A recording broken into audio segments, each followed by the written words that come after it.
Allô tout le monde, bienvenue au Jeudi avec Andrea Gérard, consultante pédagogique. Aujourd'hui, je reçois un invité. Alors, on débute l'automne avec Thierry Pardo qui va venir nous parler de son nouveau livre, De la piraterie en éducation pour une mutinerie enseignante. Et si vous ne connaissez pas Thierry Pardo, je vous invite à écouter ce live parce que Thierry est une personne qui, moi, je trouve, élève les consciences dans le monde de l'éducation pour nous faire réfléchir un peu sur notre modèle éducatif et sur ce que pourrait être aussi notre modèle éducatif en permettant un peu plus d'apprentissage libre pour nos enfants. Alors, je vous présente à l'instant Thierry. Bonjour Thierry. Bonjour. Bonjour Alors, Andrea, merci.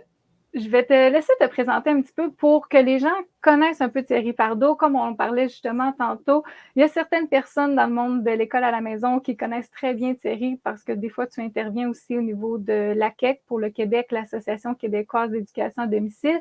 Mais parfois, pour ceux qui sont dans un modèle un peu plus traditionnel, ils ne connaissent pas nécessairement Thierry Pardo. Alors, je vais te laisser te présenter un petit peu pour que tu expliques qui tu es et pourquoi, dans le fond, que tu es rendu auteur qui écrit des livres sur le monde de l'éducation. Eh ben, merci pour l'invitation. Donc, c'est ça, moi, je suis... alors, je suis avant tout papa de deux garçons qui ont grandi longtemps sans école. Je suis aussi chercheur associé à l'UQAM, donc j'ai passé une maîtrise et un doctorat en éducation. J'ai pas de bac, par contre, donc j'ai juste une maîtrise et un doctorat. Et voilà, j'ai quand même une carrière assez longue, donc j'ai été longtemps formateur pour l'Union européenne, j'ai encadré des congrès mondiaux en éducation, j'ai fait des choses comme ça. Et puis aussi, je suis auteur j'ai écrit une quinzaine de livres à peu près sur le sujet et je suis conférencier au long cours, comme j'aime bien le dire, dans toute la francophonie où j'interviens pour rencontrer des familles en conférence, en atelier, à travers dans la France, la Belgique, le Maroc, la Suisse, au Québec aussi, etc. Donc voilà, puis je suis aussi l'instigateur d'une formation à distance qui s'appelle Pirates de l'éducation. Et voilà, et donc j'accompagne aussi les familles à travers cette formation à distance. Donc voilà, en gros, pour les grandes lignes. Oui. Et justement, on comprend bien que tu as beaucoup d'expérience. Quand tu as dit « j'ai juste », moi, je trouve ça quand même très bien avoir une maîtrise et un doctorat en passant en éducation. Faut pas se diminuer, hein, que ce soit un bac ou une maîtrise, c'est quand même très, très bien. Et moi, je trouve ça important que justement, tu as appris beaucoup sur les apprentissages libres. Tu as même écrit aussi un livre « Grandir sans école ». Mais comme tu as parlé beaucoup de ce sujet-là, je me demande qu'est-ce qui t'a amené à ce moment-là à parler un peu plus de la piraterie au niveau du monde de l'éducation pour dire qu'il y a une mutinerie enseignante. Alors, quelle problématique que tu voyais dans le monde de l'éducation par rapport un peu plus, je dirais, au niveau même de l'enseignement, là, des profs, de tout ce qui est la hiérarchie, le système hiérarchique qu'on a, là, enseignant, directeur, etc. Pardon. Alors, oui, il y a un truc en fait qui m'a facilité la vie, moi, pour arriver à ces questions-là, c'est d'être un mauvais élève, en fait. Parce qu'évidemment, quand on est dans un système sanction-récompense, hein, j'espère que personne ne l'apprend aujourd'hui. Et donc, quand on est un bon élève et qu'on est dans un système de récompense, ben, tout va bien parce qu'on a comme l'impression que ça va tout seul, ce qu'on fait, ça marche. Finalement, notre talent personnel, c'est ça qu'on nous demandait à l'école, donc ça tombe bien. Et en plus, on nous dit qu'on nous récompense pour nos efforts, même si on n'a pas eu le sentiment de faire trop d'efforts. Au bout d'un moment, ça finit par entrer dans notre tête et on se dit que finalement, si on a fait ça, c'est qu'on le mérite et qu'on a fait des efforts pour et que finalement, c'est normal qu'on soit premier de la classe. Alors évidemment, quand on est mauvais élève, c'est tout l'inverse, vu qu'il y a soit la spirale de la récompense, soit la spirale de la sanction. Donc moi, depuis tout petit, j'avais le sentiment que tout ce que je savais faire, on ne me le demandait pas, et tout ce qu'on me demandait, je ne savais pas le faire. Alors, comme tous les enfants, on intègre que ce n'est pas le système qui a un problème, mais que c'est nous qui avons un problème, d'accord ? Regardez le nombre de gens, par exemple, qui vont dire « je suis nul en maths ». Ah non, moi les maths, non, je suis nul. On rencontre tous les jours des gens qui nous disent « je suis nul en maths ». Et évidemment, ils ne reposeront pas la question, ils ne vont pas interroger le système. peut-être qu'ils vont se dire que l'enseignement des maths, la façon dont il est fait, c'est dégueulasse et que ça s'appuie sur des choses que finalement ils nous servent jamais après, mais on se demande pourquoi on les fait là, etc. Donc ils pourraient remettre en question finalement le système d'apprentissage et même la façon dont on aborde concrètement les mathématiques, mais non, ils vont dire que c'est eux qui sont nuls, quoi. Alors au bout d'un moment, ben, tu finis si tu veux survivre à ça, tu essayes de penser que t'es pas trop nul, tu sais, que finalement tu sais quand même faire 2-3 trucs à côté, quoi. Alors, ça t'amène directement dans qu'est-ce qui a fait que dans ce système-là, je passe pour une nulle, en fait. Et alors voilà, et tu cherches et tu décortiques. Et évidemment, c'est des questions que beaucoup de professeurs se sont jamais posées, en fait, parce que tous les professeurs sont souvent d'anciens bons élèves, évidemment, hein. Donc, il y a des solitudes qu'ils ne connaissent pas, hein. Il y a la solitude du mauvais élève, ils la connaissent pas, hein. Il y a des, des impasses, des précipices de sentiments, de se retrouver à faire quelque chose qui a aucun sens pour nous, etc. Bon, ils connaissent pas ces solitudes-là. Donc, voilà. Alors, moi, j'ai interrogé ce système-là et je l'ai condamné. J'étais un peu en colère, évidemment. Le jour où j'ai compris que ça venait pas forcément de moi, mais que les dés étaient pipés, j'étais un peu en colère. J'ai écrit quelques livres un peu en colère comme ça. Puis après, j'ai essayé de décortiquer. Et j'ai compris que c'est le système qui marchait pas. Alors, j'ai travaillé pendant des années à me dire, ben voilà ce qu'on pourrait faire à côté. Mais à chaque fois, on me rattrapait en me disant, oui, mais alors qu'est-ce que tu proposes pour l'école, quoi? Et je disais, ben moi, je propose rien, je m'en fous, parce que c'est pas de ça que je parle des éducations à côté de l'école. Mais enfin, au bout d'un moment, quand même, après 15 ans de ces questions-là, j'ai dit, bon, ben, si vous voulez vraiment savoir ce que je propose pour l'école, ça va me faire plaisir d'établir un dialogue, mais à condition que ce dialogue ne soit pas un poker menteur, en fait, et qu'on soit sur, que ce soit plus le jeu de la vérité que le poker menteur, quoi. Et donc, il y a quand même plusieurs points que j'ai pas inventés, que les professeurs se disent entre eux, hein, dans les salles de profs et tout ça. Tout le monde râle après la dernière circulaire du ministre qui arrive, qui a aucun rapport parce que le ministre il connaît plus rien à comment ça se passe dans les classes, etc. Mais il faut quand même qu'il l'applique parce qu'il y a un directeur, un inspecteur, ils sont, etc. Bon, et donc ils ont tout à fait conscience, par exemple, d'être dans un système hiérarchique. Ça, ils ont aucun doute là-dedans. Par contre, quand vous leur dites, oui, mais alors les enfants là-dedans, ils vous disent, ah oui, non, mais les enfants, ils sont au cœur du système. Et alors, on se demande par quel miracle, en fait, les enfants échapperaient, alors que tout est hiérarchique dans l'école. Mais eux, les enfants, non, ils ne sont pas au dernier échelon de cette hiérarchie, au plus bas. Ils sont, eux, au cœur du système. Alors bon, c'est curieux par exemple aussi, aucun professeur ne va se dire que c'est un inférieur hiérarchique. Par contre, il est tout à fait capable de nommer ses supérieurs hiérarchiques, mais lui ne se définira jamais comme inférieur hiérarchique. Et donc, il ne voit pas que les enfants lui sont soumis en termes de hiérarchie. Évidemment, quand vous lui dites est-ce que vous pouvez punir ou exclure un enfant, il vous dit oui. Si vous demandez si l'enfant peut punir ou exclure un professeur, il sait très bien que c'est pas possible. Mais il voit pas que ça, c'est une hiérarchie de fait, en fait. Il le voit pas. Alors, si on n'est pas d'accord sur ces quelques points, si on ne nomme pas les choses, eh ben, je trouve le dialogue extrêmement compliqué, évidemment, parce que les choses doivent être dites, doivent être nommées. Et voilà, donc c'est ce que je propose dans ce livre, en fait, de nommer simplement des aspects sur lesquels on pourrait réfléchir à l'école, à condition d'évidemment les identifier, quoi, sinon. Oui, oui, c'est ça. Dans ton livre, quand on lit, il n'y aura pas... il n'y aura pas une recette à suivre, il n'y a pas non plus de dire, ben voici les 10 étapes qu'on devrait appliquer dans une école. C'est pas ça du tout. Non. C'est vraiment une réflexion, comme tu dis, justement au niveau de la hiérarchie du système de l'éducation, au niveau des éléments qu'on ne veut pas s'admettre. En tant qu'enseignant, c'est sûr que moi non plus, j'ai jamais entendu dire qu'on pouvait être des inférieurs hiérarchiques, mais oui, facilement, on va dire que le directeur ou la directrice est supérieur à nous. Alors, c'est sûr que c'est des bonnes réflexions quand même à se faire sur ce point-là. Et justement, ça t'a amené, comme tu dis, ton vécu et les observations que tu as constatées au niveau du système scolaire à écrire le livre de la piraterie en éducation. Et comment tu t'es senti quand tu as écrit ce livre-là? Ben, est-ce qu'en fait, je l'ai vraiment fait en réponse à toutes ces questions, moi, dans mes conférences. En fait, il y a toujours quelqu'un, tu sais, quand je dis, par exemple, le système éducatif ne tient pas compte des rythmes, des besoins, des sentiments des enfants, etc. Bon. Il y a toujours quelqu'un qui dit, oui, mais quand tu as 30 élèves par classe, comment tu veux faire, etc., etc. Et donc, j'essaye toujours d'expliquer que moi, je ne parle pas de la classe. C'est pas... Donc, penser éducation sans penser à école, c'est un sport intellectuel assez compliqué. Plein de gens n'arrivent pas à le faire, en fait. Et alors, quand j'écrivais ça, je me disais, est-ce que les gens, j'essaye de vous amener dans un espace de réflexion qui n'est pas habituel. Et c'est pour ça que j'aborde aussi la question politique là-dedans.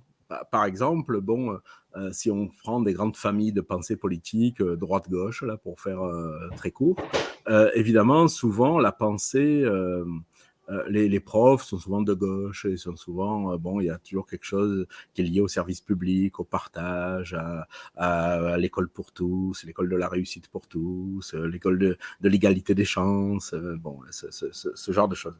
Et j'amène dans le livre à montrer qu'il y a des pensées humanistes qui ne sont pas des pensées de gauche, en fait. Les pensées de d'Ivan Illich, des pensées de Krishnamurti, des pensées de pas mal d'autres, qui sont des pensées humanistes, qui s'intéressent profondément aux besoins de l'être humain, qui s'intéressent profondément au devenir de l'être humain, et qui ne sont pas des pensées de gauche. Et ça, vous voyez, c'est des trucs que les profs n'ont pas l'habitude de penser. C'est pas dans la formation Krishnamurti, ils n'ont aucune idée. Pourtant, il y a un livre de Krishnamurti qui s'appelle De l'éducation. Donc, ça pourrait être dans les bibliothèques des universités, mais évidemment, ça y est pas. Donc,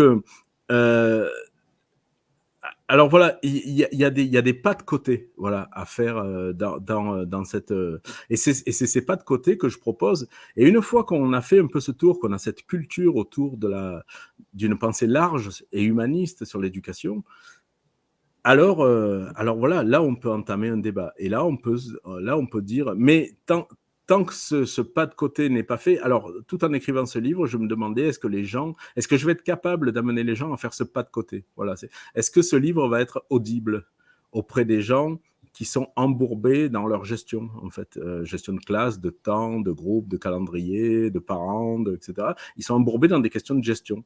Et donc, ils parlent assez peu d'éducation, finalement, à l'arrivée, quoi.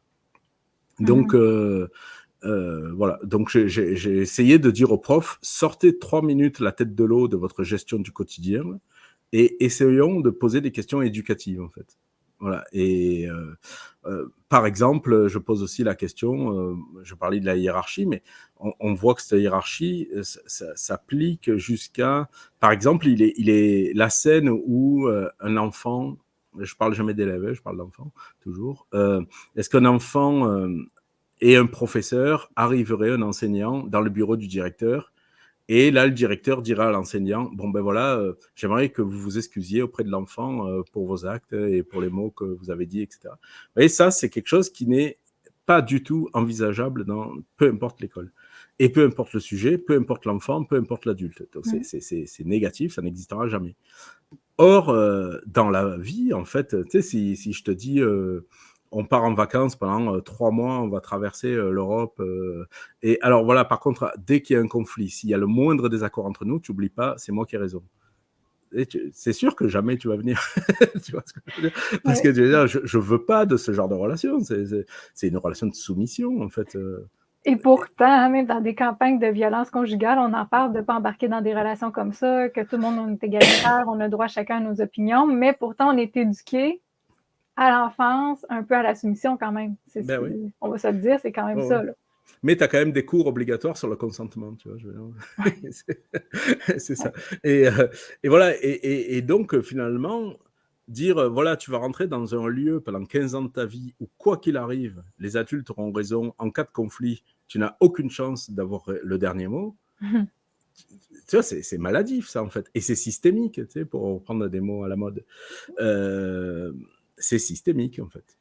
Et en fait, c'est systématique et systémique. C'est-à-dire qu'à la fois, le système fonctionne comme ça, et dans chaque millimètre de l'école, dans son emploi du temps, dans son organisation de l'espace, etc., on va retrouver cette domination de l'adulte sur l'enfant. Donc, euh, donc là, c'est pareil. Moi, je veux bien qu'on parle avec les professeurs, mais ça, il va falloir que ça soit une sorte de base de la réflexion, quoi. Vous pouvez pas nous dire on est là au service du projet de l'enfant, etc., etc., sachant que vous avez affaire à un public captif qui est systématiquement soumis. Il y a quelque chose qui marche pas là-dedans. Ouais, donc c'est un peu ça quand même qui est mis sur papier. En tout cas, moi, j'ai vraiment tout lu le livre et j'avoue, comme je disais même à Thierry avant qu'on commence l'entrevue, moi, je trouve que ça serait un livre qui devrait être quasiment obligatoire pour tous les enseignants et même bon, dans les écoles et même les ministres au niveau de l'éducation pour se faire une réflexion sur l'éducation. C'est sûr que ça ne l'amènera pas à, comme on disait, nécessairement un débat automatique ou à un changement dans le monde de l'éducation, mais se faire une réflexion justement sur nos actions, sur nos propos, sur nos contradictions, hein, il y en a beaucoup, ça pourrait quand même être bien. Là. Et ça, même en tant qu'adulte, même si on n'est pas dans le milieu de l'enseignement, comme on parlait, la dominance adulte fait partie de ça aussi. Et pour, on va en parler à la fin, mais justement, tu as une formation sur la piraterie de l'éducation. Et si je ne me trompe pas, il me semble que tu en parles là-dedans aussi, parce que j'avais fait la formation il y a 1 an, mais il me semble qu'il y a une partie là, que ça parle de la dominance adulte qui est justement courant parce que souvent, hein, on a entendu dire ben, c'est ton parent a raison, c'est l'adulte, c'est lui qui a raison. Alors, c'est ça, automatiquement, on est élevé dans ce modèle-là et c'est un modèle qui se perpétue quand même assez facilement de génération en génération. Et je pense encore plus vrai aujourd'hui parce que très tôt, les enfants sont parqués à la garderie, à la crèche, donc on les envoie là et c'est bon, t'écoutes l'adulte là. Alors, dans le fond, l'enfant, il n'a pas grand pouvoir. Il faut qu'il écoute le parent, il faut qu'il écoute l'éducatrice et après ça, ben, il s'en va à l'école, il faut qu'il écoute à l'école et c'est automatiquement l'adulte qui a raison. Oui, Alors, puis c'est sûr. ça finit au bureau, à l'usine, Oui, ben etc. c'est Donc ça, il y a j'allais dire. toujours Et un... là, c'est sûr que Ah l'enfant oui. qui est élevé comme ça, ben, ça fait un décalage que rendu à l'âge adulte, ben, il ne se remet pas nécessairement en question. Et c'est pourquoi plus tard, peut-être vers 30 ans, là, il y en a qui ont des révélations, qui vont voir des coachs de vie. Et là, ils vont dire ah oui, je suis capable d'être le créateur de ma vie. On en voit beaucoup, là. Ben C'est oui. même à la mode, là. Ah oui, je vais devenir le créateur de ma vie. Et là, je vais tout changer. Je vais mettre ce que j'ai toujours voulu à la table, vivre en harmonie avec mes valeurs. Mais en fait, si on s'écoute déjà plus jeune et si on a un peu plus la liberté justement de dire ben, les enfants pourraient être un peu plus libres d'être qui ils sont et de s'exprimer aussi parce que c'est pas parce que c'est un enfant il n'a pas le droit de répliquer à l'adulte, mais c'est sûr, on peut apprendre tout le monde à répliquer poliment là, dans le respect, mais à ce moment-là, c'est sûr, ça pourrait changer les rapports. Et c'est un peu, ça c'est beaucoup plus dans ta formation, mais dans ce livre-là, on retrouve un peu cette réflexion-là, je trouve, là-dessus, là, sur le fait que ben, la position de l'enfant est quand même assez minime et justement, les adultes, ben, c'est sûr qu'ils ont le gros bout du jeu, mais ce qui est bien dans ton livre, c'est que tu amènes même sur. Mais même les enseignants, oui, ils ont plus de pouvoir sur l'enfant, mais au-delà des enseignants, il y en a d'autres aussi qui ont encore plus de pouvoir. Alors, c'est ça, il y a vraiment un grand système qui est établi à travers tout ça. Et en haut de ça, il y a le ministre. Et c'est pas non plus un livre où est-ce que tu prends position pour ou contre. Hein? Ça, on en parlait. C'est un livre Ah vraiment oui. pour avoir une belle réflexion. Alors, Non, non, je vais plus par la question que par la réponse, là. C'est oh parce oui, que... oui, Mais par contre, oui, oui, questionner je les donne gens. quand même les exemples Oui. d'écoles où les enfants arrivent entre 8h et 10h le matin, repartent entre 3 et 5h. C'est quand même des réflexions qui pourraient être menées, ça, c'est. Je donne des exemples des écoles en forêt, je donne des exemples de toutes sortes d'écoles qui ont déjà fait. Moi, j'étais parrain de 3 écoles en Europe et tout ça. Donc, je veux dire, il y a des écoles qui ont fait ces cheminements-là. Ces cheminements-là, ils existent concrètement, là. C'est pas juste une vue de l'esprit, là. Donc, pourquoi, à la suite, tu sais, on a eu Charles Cahouette dans les années 70 qui a créé le vitrail, qui a créé bon, tu sais, des écoles comme ça, et dans lequel il y avait des réflexions. Pourquoi ces réflexions-là se sont figées à un moment donné, et pourquoi on ne cherche pas encore à aller plus loin dans l'alternatif, voilà. Donc oui, et c'est pas complètement désincarné comme réflexion, c'est pas juste une réflexion théorique. Je donne des exemples d'écoles qui fonctionnent comme ça, quoi. Donc genre, Oui. ça existe là, à travers le monde. Oui, c'est justement. Et vu que tu as beaucoup d'expérience là-dedans, est-ce que tu as vu plus de bénéfices, je dirais, émotionnels, physiques, mentaux pour les enfants qui fréquentent des écoles comme ça, au niveau des écoles plus alternatives, plus dans la forêt, que dans notre modèle éducatif que nous, on a ici? Oui, mais en fait, la relation comment dire, dans toutes ces choses-là, finalement, peu importe ce qui se fait, mais la relation à l'adulte est vraiment, comment dire? Et c'est vraiment ça qui est primordial parce que je vois, par exemple, moi, avec mes enfants qui vont à l'école maintenant, Oui. par exemple, Liam, il est là, il m'écoute. Enfin, il m'entend. Je ne sais pas s'il m'écoute, mais en tout cas, il m'entend. Donc, je parle sous son contrôle. Mais moi, je ne le force jamais à aller à l'école. Moi, si demain matin, il me dit, ben moi, je suis fatigué, puis demain matin, j'aimerais ça dormir parce que, voilà, je suis fatigué, que j'ai pas... Mon besoin, c'est pas d'aller à l'école, c'est de dormir, quoi. Eh ben, moi, je vais respecter ça. Et je suis très content qu'un enfant de 15 ans euh, sache identifier à quel moment il est fatigué, à quel moment il peut se gérer, à quel moment il reprend le contrôle sur ne serait-ce que son état de fatigue, tout simplement. Et plutôt que de faire rouler la roue du hamster sans jamais se demander si on est fatigué sous prétexte que la directrice a dit qu'il fallait arriver à l'heure, ben non, moi je suis assez content qu'il n'attende pas 35 ans pour se dire qu'il peut être un peu acteur de sa vie, quoi. Voilà. Et dans ces écoles-là, comment dire, dans les écoles dans les bois, dans les écoles dans la forêt, dans tout ça, tout dépend de la façon dont la découverte libre de la forêt, avec un adulte en soutien, par exemple, est vraiment autre chose qu'une activité organisée dans la forêt où finalement la discipline fait rage de la même façon qu'elle peut faire ça en classe, quoi. Donc, moi, j'ai été éducateur à l'environnement pendant 20 ans, hein, donc j'ai vraiment amené des milliers d'enfants là auprès de la mare, dans les bois, etc., etc. Et au début, je me suis rendu compte que, bon, enfin, au début, j'ai fait comme tout le monde, j'ai lu mes fiches, parce que tu te caches derrière tes fiches, parce que tu ne sais pas faire autre chose.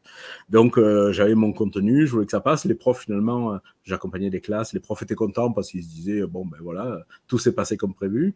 Ça faisait suer un peu les enfants, mais ça, c'est pas grave, ils ont l'habitude, donc voilà. Et au bout d'un moment, je me suis rendu compte qu'après mon temps d'apport formel, ben, je laissais du temps libre et que ce qui sortait de ce temps libre était beaucoup plus riche que le temps formel que moi j'avais créé. Finalement, pour ne faire plus que du temps informel et pour voir ce que eux découvraient et qui était 1000 fois plus riche que n'importe quel cours que j'aurais pu faire dans les bois, en fait. Voilà, donc cette liberté-là, c'est-à-dire qu'une sortie dans la forêt, dans les bois, etc., ne vaut que si la liberté de l'espace va avec une liberté de temps, une liberté de mouvement, une liberté de tripatouillage, une liberté... Voilà, il faut que toutes ces libertés se conjuguent pour que ça ait... Et alors, quand ça a lieu, alors là, oui, effectivement, un enfant qui a le droit de ne pas faire... C'est quand même bien ça. Le droit de ne pas faire, le droit de s'asseoir auprès d'un arbre et puis d'attendre que ça se passe. Mais il ne se passe pas rien dans ces moments-là. Il ne se passe pas rien. Sauf que ce qui se passe s'explique mal à un inspecteur.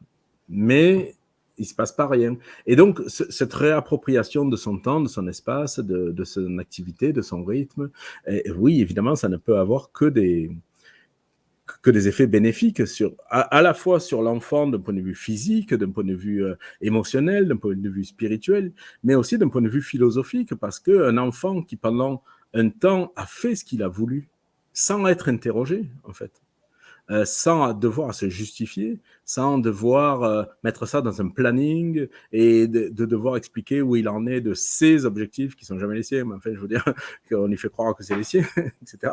Donc, ben, voilà, donc ben oui, ça donne simplement. En fait, j'en suis arrivé à cette conclusion après tout ce temps-là. Alors, elle va peut-être changer ma conclusion, mais aujourd'hui, j'en suis rendu là. C'est que forcément, l'éducation relève d'une sorte d'espérance, en fait, d'une sorte de foi.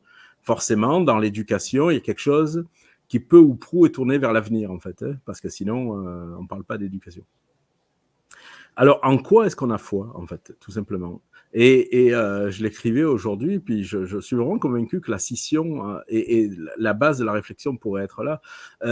Si je t'éduque pour être un adulte de demain, alors je vais être peu attentif à l'enfant que tu es aujourd'hui.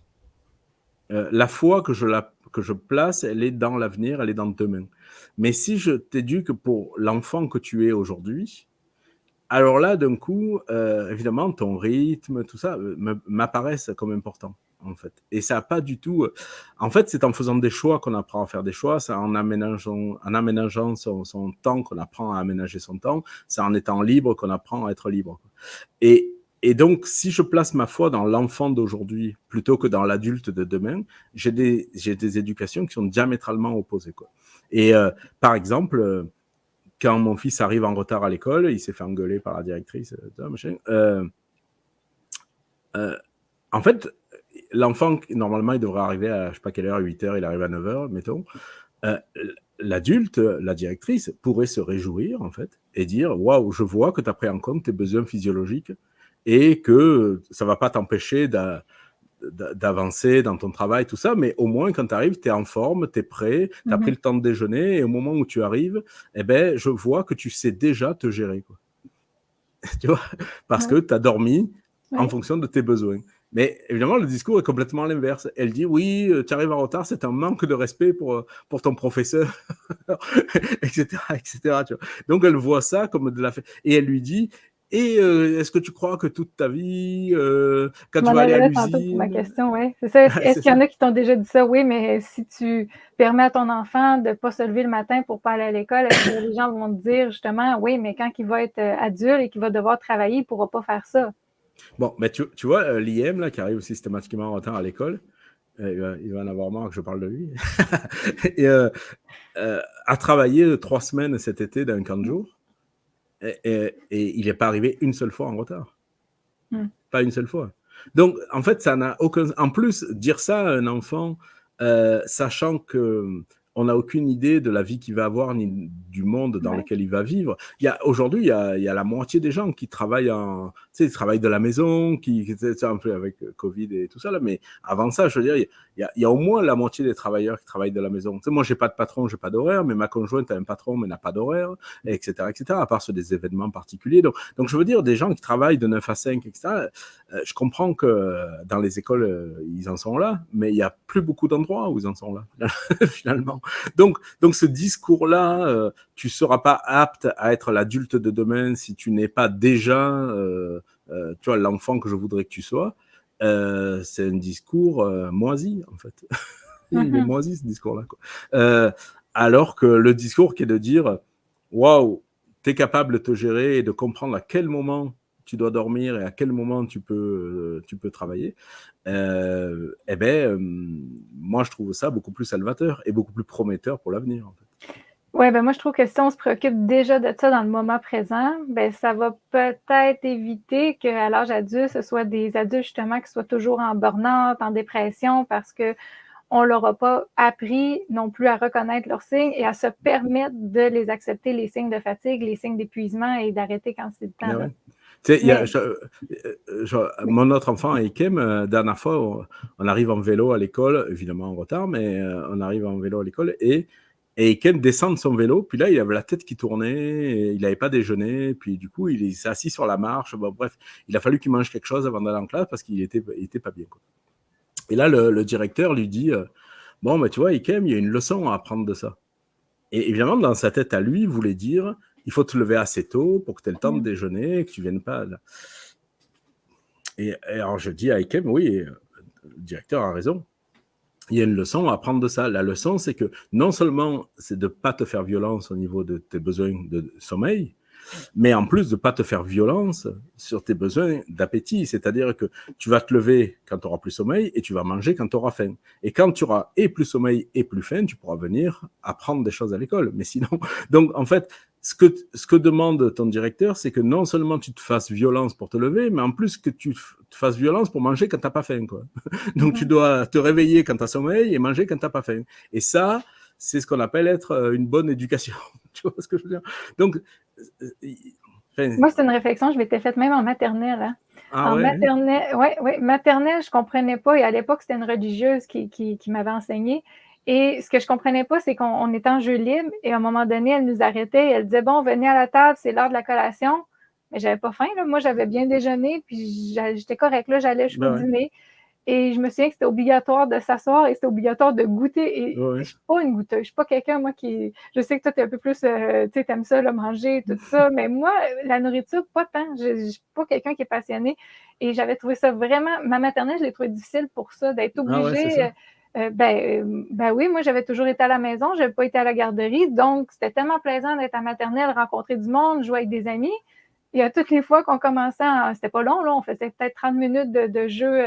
Et quand même, on remonte. Dans les années 80, les maternelles, c'était une demi-journée, 2 demi-journées, je pense, par semaine. C'était pas temps Mhm. plein, là.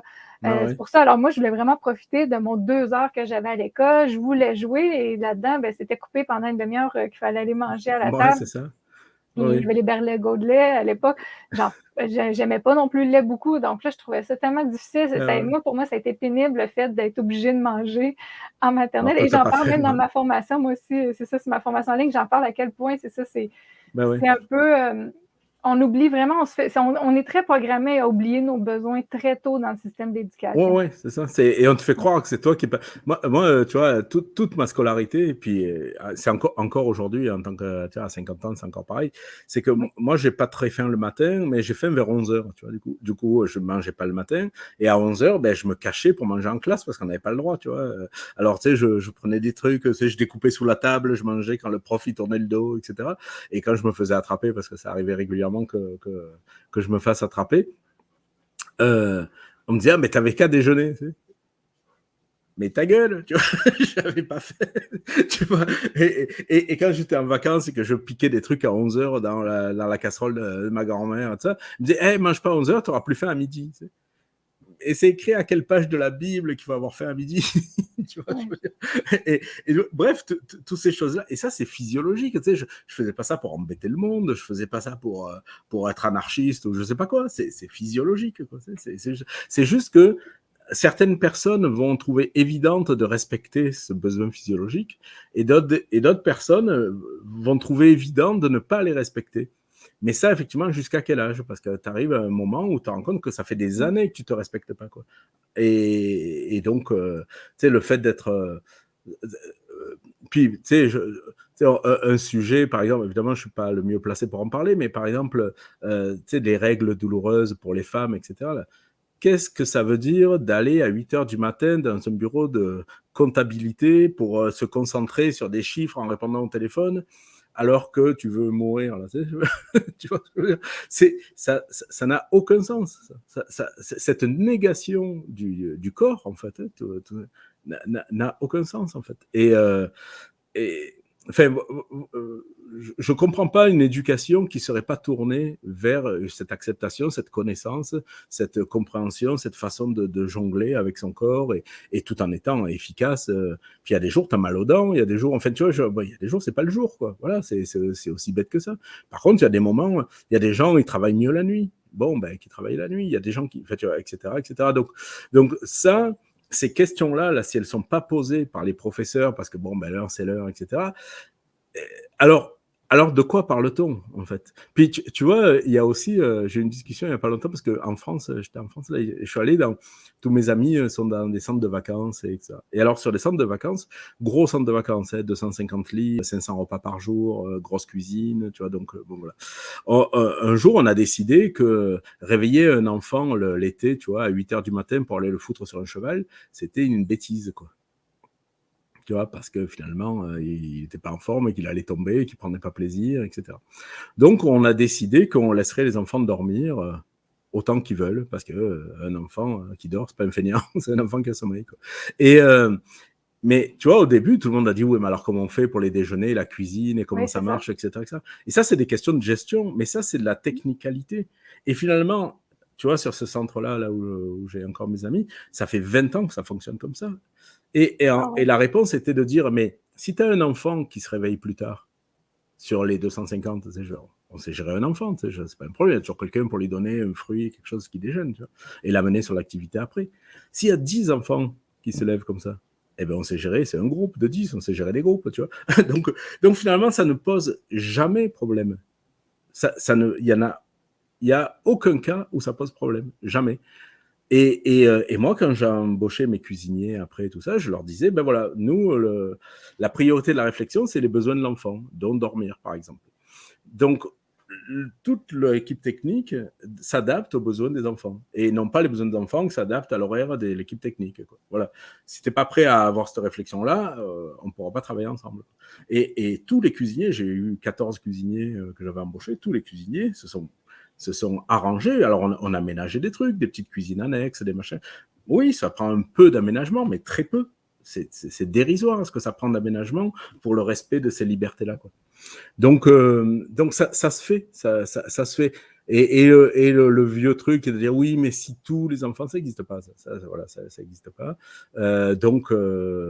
C'est pas vrai que les 250 enfants du centre se levaient à 11h du matin. C'est pas vrai, ça n'existe pas, ça n'existe jamais. Donc ces réflexions-là, elles sont juste mortifères en fait. Oui, et j'imagine qu'ils font quand même tous des activités, ces enfants-là, dans le centre, dans la journée, même s'ils se sont levés plus tard. Là. Ben oui, puis je veux dire, tu sais, si parce qu'on n'a pas ça. Là, si je ne me trompe pas, ça, c'est vraiment juste en France, parce que j'ai jamais entendu parler, même au Québec, qu'on aurait une place là, comme ça, un camp de vacances, où est-ce que les enfants peuvent se lever à l'heure qu'ils veulent. Là, parce que un camp de vacances, c'est assez strict. Là.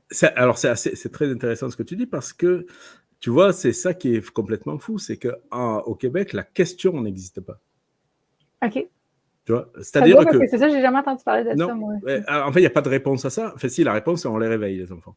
Parce que la question n'existe pas. En fait, tu pourrais avoir un débat tout à fait philosophique, qui est de dire, ben voilà, l'enfant, il est là pour se reposer, il est là pour couper de son rythme scolaire, il est là pour vivre une aventure collective, oui, mais en respect de ses besoins individuels, et donc, on le laisse dormir. Parce que, tu sais, il n'y a pas... C'est on-off, hein, c'est soit tu le réveilles, soit tu le laisses dormir. Hein, tu ne peux pas le réveiller à moitié, quoi, d'accord ? Tu peux aussi avoir cette réflexion philosophique qui est de dire, sociale, en fait, qui est de dire, l'enfant, il est là pour faire des activités collectives, il est là pour vivre une activité avec des amis, il est là pour être dans un collectif, dans un rythme partagé, dans une effervescence collective, et donc on le réveille parce que l'important, c'est le collectif. Donc, et puis, écoute, on pourrait vraiment débattre de ces questions-là, être d'accord, pas d'accord, et suivant. Par exemple, moi, je travaillais sur des centres de vacances, tu sais, où quand l'enfant se réveillait, après, il prenait un bus, il devait faire 40 km pour aller à la station de ski. Donc, c'est sûr que là, s'il ratait le bus, ben, de toute la journée, il ne pouvait pas skier. Donc, tu vois, la question se pose. Alors, ces questions-là se posent. Alors, au Québec, non. Au Québec, la question n'existe pas.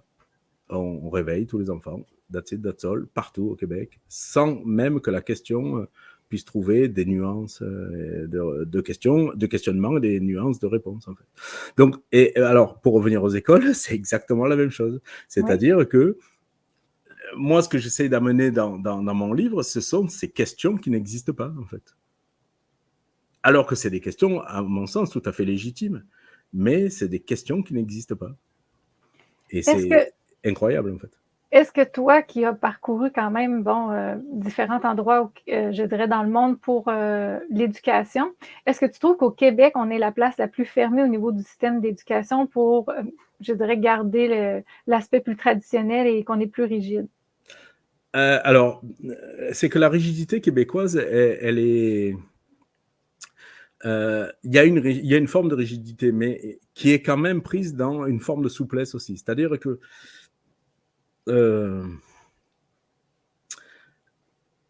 par exemple, des écoles démocratiques dans lesquelles il n'y a pas de prof, pas de programme, pas de cours, pas d'évaluation, pas de tranche d'âge, sont interdites au Québec. C'est à peu près le seul pays où c'est interdit. Quoi. Oui, parce ça que s'appelle des écoles... des centres d'apprentissage libre. Voilà, tu ne peux pas les appeler écoles. Voilà, c'est ça.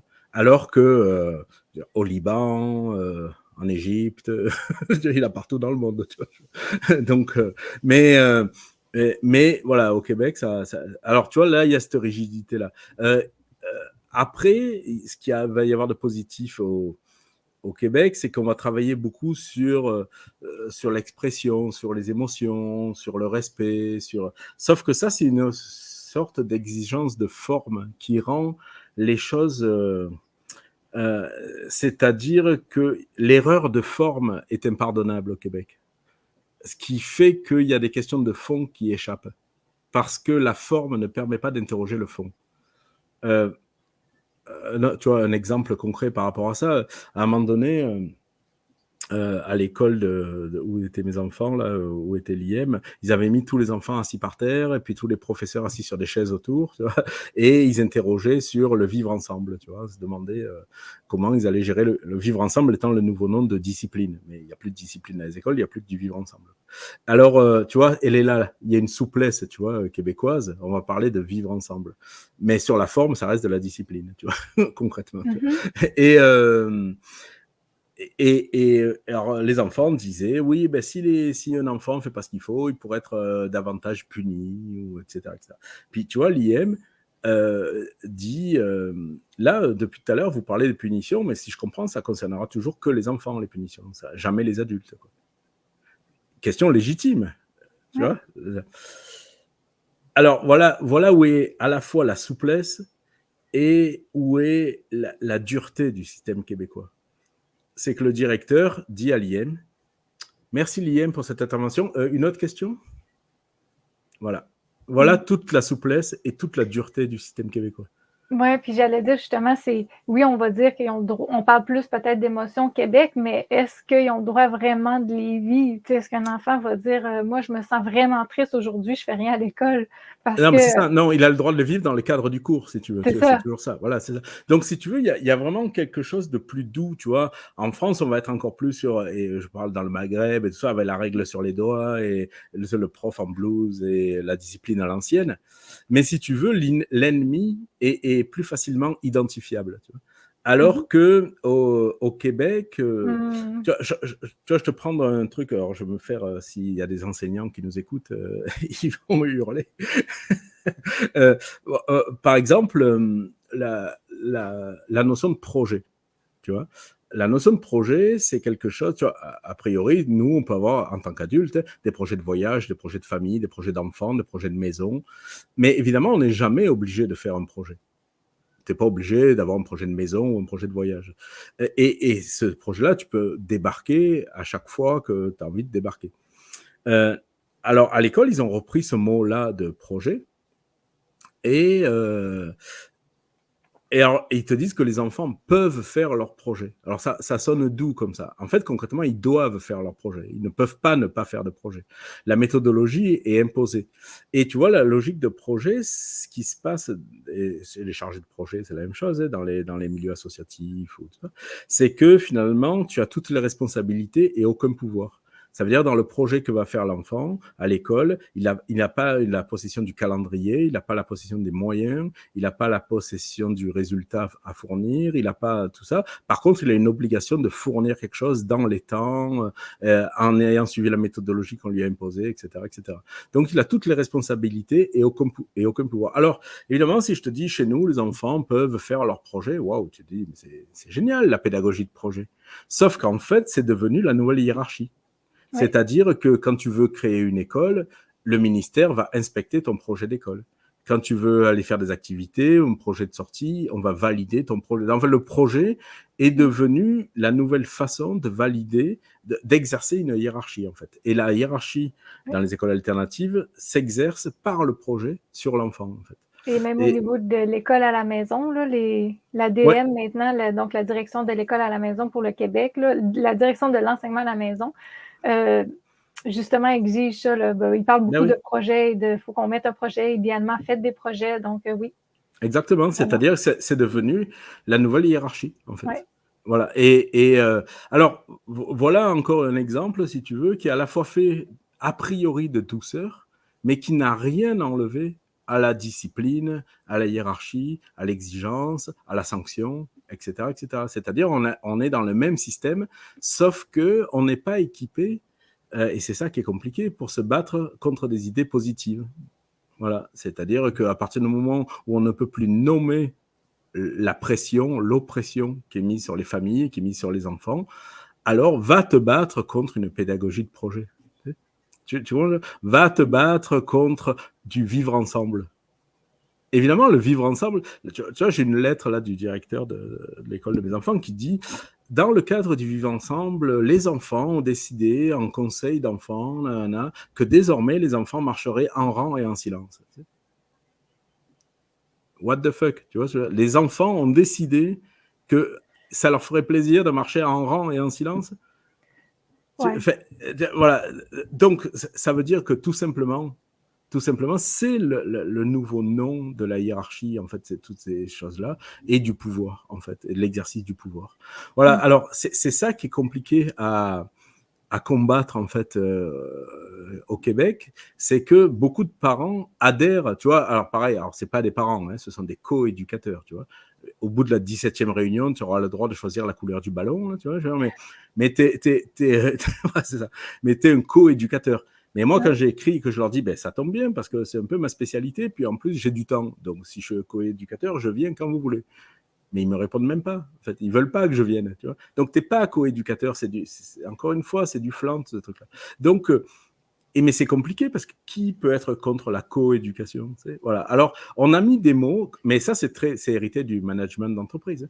On a mis des mots doux pour, tu sais, en France, par exemple, avant, tu te faisais virer, tu sais, bon. Après, on a inventé le mot licencié, tu sais, un peu comme si on te donnait un permis, tu sais, de foutre le camp, tu vois. Donc, tu sais, une licence, c'est comme bizarre. Donc, tu étais licencié. Puis après, ils ont appelé ça Désafié. non, ils appelaient ça, attends, et ça, c'est le syndicat patronal qui a imposé ce vocabulaire-là. Ils appelaient ça des plans sociaux, tu vois. Alors, les plans sociaux, ça veut dire qu'on vire 400 personnes pour pouvoir en garder 200. Donc, c'est social parce qu'on en garde 200. Et maintenant, je vous jure que c'est vrai, ça s'appelle des plans de sauvegarde de l'emploi. Voilà. Alors, un plan de sauvegarde de l'emploi, c'est quand tu vires 1000 personnes, tu vois. Alors, quel syndicat peut se battre contre un plan de sauvegarde de l'emploi? Tu vois. Donc, bon, eh ben, les écoles ont tout à fait emboîté le pas de ce vocabulaire managérial pour faire en sorte que toute opposition est désormais désamorcée, parce qu'on ne peut plus penser la dualité, on ne peut plus penser la contradiction.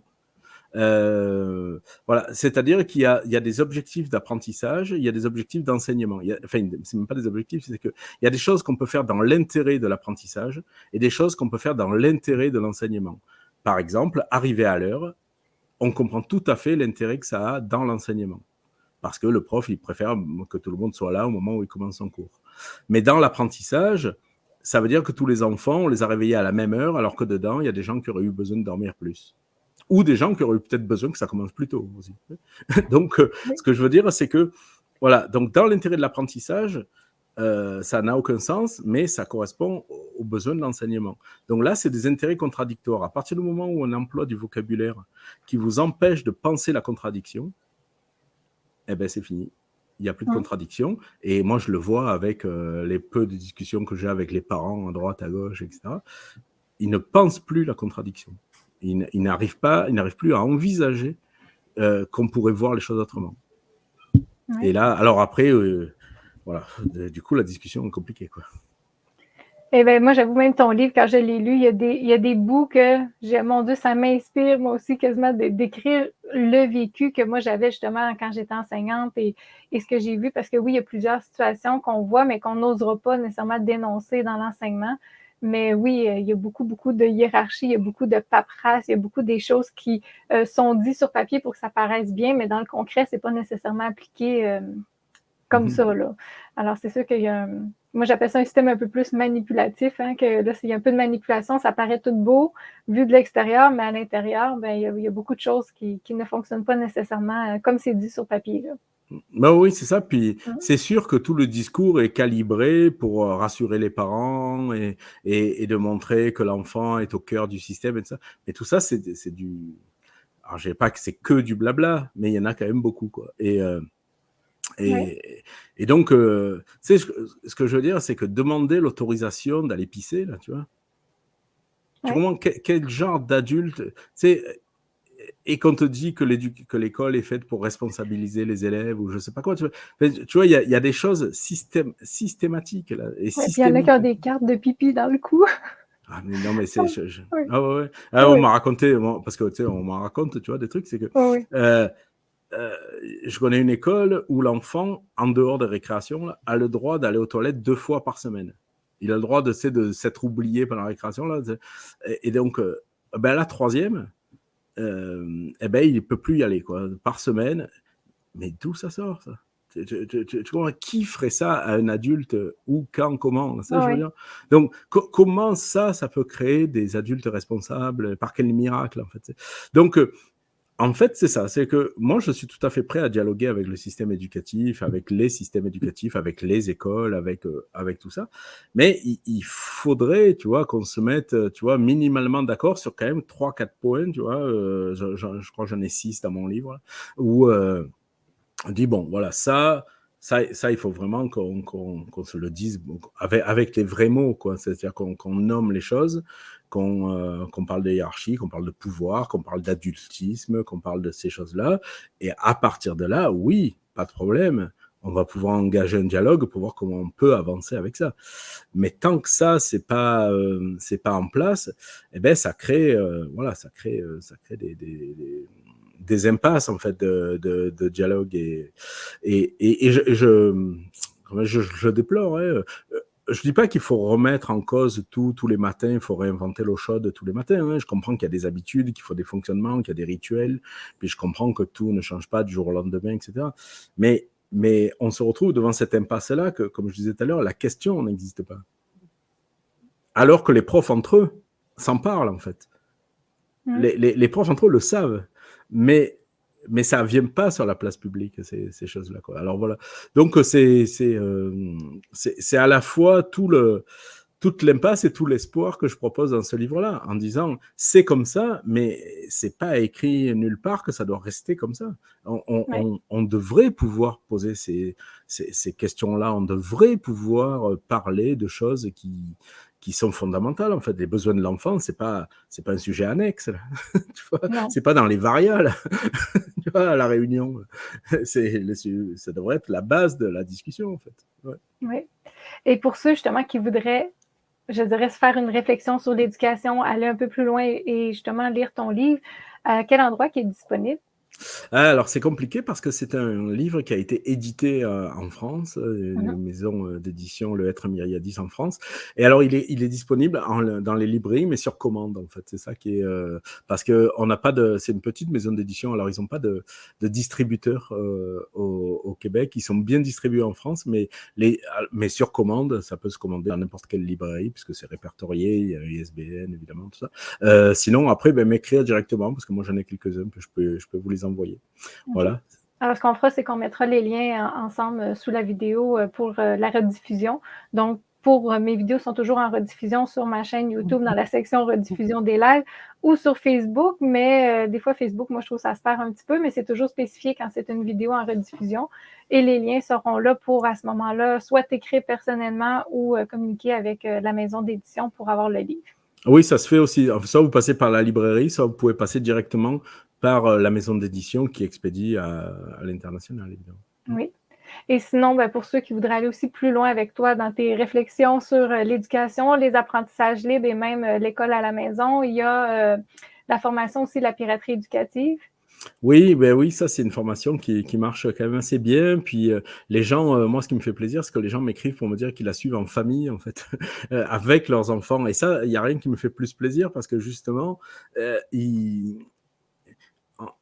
on doit se trouver des modalités pour être libre et heureux ensemble, en fait, hein, c'est ça. Parce que si, du coup, c'est une liberté pour les enfants, mais que les parents vivent ça comme un calvaire ou finalement, ou l'inverse, en fait, ça marche pas. Il faut que tout le monde soit content de ces situations-là. Il faut se trouver les chaussures qui nous font pas mal aux pieds pour avancer sur ce chemin-là, quoi. Alors, cette formation, elle pose toutes les questions essentielles sans, encore une fois, c'est pas une méthode, c'est pas l'école à la maison en 4 étapes faciles. C'est voilà les questions qui peuvent vous guider et à travers lesquelles vous pouvez cheminer, pas tout de suite, mais petit à petit, et voir comment vous pouvez imaginer, aménager une réalité qui vous va bien, en fait, une réalité qui vous parle et qui fait que ensemble tout le monde est content, et comment on peut je sais pas moi, sur le sujet des jeux vidéo, par exemple, qui est souvent un sujet chaud sur ces questions de l'école à la maison et plus dans les familles en général. Moi, je vous dis pas, laissez votre enfant jouer autant que vous voulez. Si vous, ça doit vous faire une ulcère, mais ou interdisez complètement les jeux vidéo parce que c'est pas ça l'avenir ou je sais pas quoi. Moi, j'ai pas de religion là-dessus. Mais par contre, je peux vous poser 2, 3, 4, 5 balises qui vont faire que vous allez peut-être trouver une façon de trouver, enfin d'aménager une formule qui fait que tout le monde est heureux avec ça. Et c'est pareil pour les repas, pour la vie du quotidien, mais aussi pour les apprentissages, les mathématiques, l'histoire, le français, mais aussi comment on prépare des voyages, sur quelle base repose tout ça. On parle des grands pédagogues, on parle de beaucoup, beaucoup de choses. Il y a 35 modules, il y a des cartes mentales, il y a des forums. Voilà, et donc on peut cheminer avec ça, quoi. Oui, parce que le unschooling, c'est pas de dire qu'on ne fait pas de cahier. J'ai encore entendu ça récemment. Oui, une telle personne ne fait pas de cahier, donc elle fait du unschooling. L'unschooling, c'est vraiment un mode de vie, des valeurs qu'on instaure, une façon de vivre ensemble. Et justement, dans cette formation-là, je pense que tu en parles beaucoup pour aider les gens à trouver leur propre formule qui leur convienne à eux. Oui, c'est ça. En gros, la façon dont je définis tout ça, c'est que je dis, voilà, l'école à la maison, c'est de scolariser les enfants, et le unschooling, c'est de déscolariser les parents, en fait. C'est à peu près comme ça que je résume le truc. Et oui, c'est ça. J'essaye donc d'accompagner au mieux les familles au travers de ça. Pour l'instant, les gens ont l'air contents, alors ça me réjouit. Puis beaucoup d'enfants, encore en France, là, j'ai rencontré des parents qui étaient venus avec leurs enfants assister à l'atelier, etc.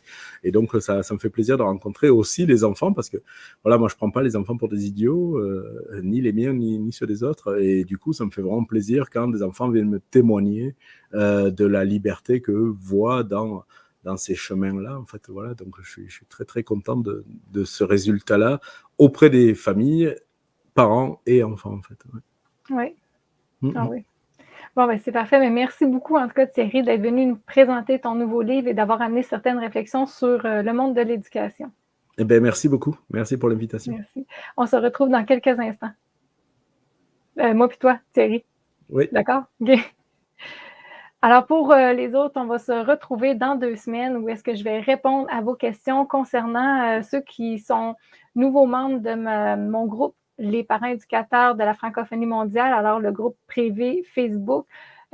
Pour ce groupe-là aussi, juste mentionner encore une fois que si vous voulez faire partie de ce groupe et que vous ne répondez pas aux 3 questions, ces 3 questions que je vous demande, à ce moment-là, je ne prends pas votre admission parce que je ne veux pas nécessairement faire un groupe privé pour dire qu'on va être 1000 membres ou 5000 membres. Je veux vraiment qu'on crée une communauté où est-ce qu'on va échanger ensemble. Alors, c'est important de bien répondre aux questions pour être admis. Et bien sûr, je prends le temps de lire ces questions-là et je réponds à toutes vos questions dans 2 semaines. Alors, je vous souhaite un beau début d'automne et on se retrouve dans 2 semaines.